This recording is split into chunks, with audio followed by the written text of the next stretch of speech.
আগামী রাজনীতি যেন ফ্যাসিবাদের জন্ম না দিয়ে জনপ্রত্যাশা পূরণ করে এমন প্রত্যাশার কথা জানিয়েছেন জামাতে ইসলামীর আমির ডক্টর শফিকুর রহমান।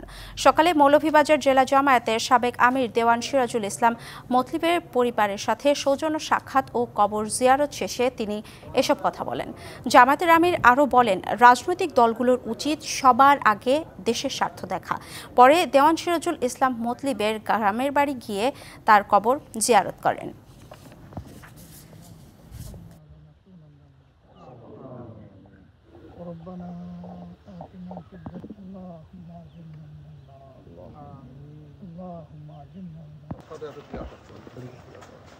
দোয়া করেন রাজনীতি বাংলাদেশের যেন স্বচ্ছ হয়, সুন্দর হয়।